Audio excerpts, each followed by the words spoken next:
का रे, तुला काही कळालं का तुमच्या गावाकडे इलेक्शन सुरू झाले का नाही? काय माहित नाही राव. आलं कानावर की बघणं पडत जाणं पडत. तुमच्या इकडचं काय मिळेल? नाही रे, चालू झालंय. मला पप्पाच कॉल आला होता, पण मी काही जाणार आहे. एक दिवसासाठी काही जायला पुरत पण नाही ना आपल्याला इलेक्शनसाठी. एक वोटासाठी आपल्या एका वोटनं काय होणार आहे?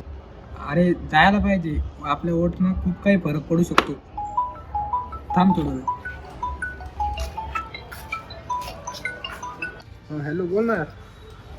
बरं बरं, ठीक आहे, येतो मी लगे. यार ऐक ना, हा बोल ना.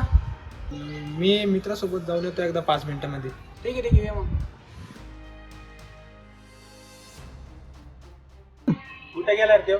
आता मित्राचा कॉल आला होता, तू गेलाय मित्राकडे.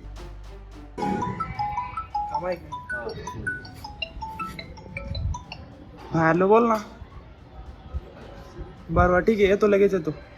काय झालं रे हर्षद? अरे तो गाडी येऊन पडलाय, आपल्याला जावं लागतं त्याला आणायला लवकर.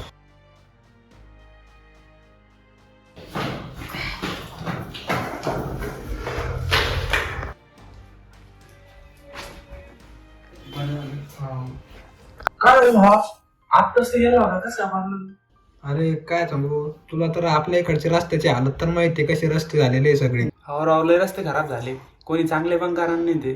कसे होणार नीट? योग्य हातात जर का सरकार असते तर आतापर्यंत सगळे रस्त्याचे कामं झाले असते. बरोबर आहे यार तुझं. अरे हर्षद, तू तर म्हणत होता एका मताने काय होतंय, कुठं जायला पुरतं. हा, तू तर म्हणत होता ना की काय फरक पडतो काय नाही. तर एका मताने खूप काही फरक पडतो.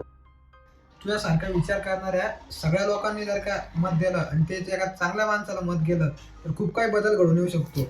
आणि त्या बदलमध्ये फक्त रस्ताच नाही आहे, रस्त्याचं माझ्यासोबत घडलं म्हणून सांगतोय तुला एक उदाहरण. फक्त रस्ताच नाही की बाकी सगळं पण खूप अशा गोष्टी आहे की त्याच्यात आपली प्रगती होऊ शकते. हो, कळालं मला एका वोटचं महत्व आणि एका चांगल्या सरकारचं महत्व. तर आता तुला कळालं ना योग्य सरकार आणण्याचं महत्व. तर कळालं ना तुम्हाला एका वोटचं महत्व. याला कळालं, तुम्ही कळून घ्या आणि विचार करा की तुमच्या एका मताने चांगली सरकार येऊ शकते आणि खूप काही बदल घडून आणू शकते.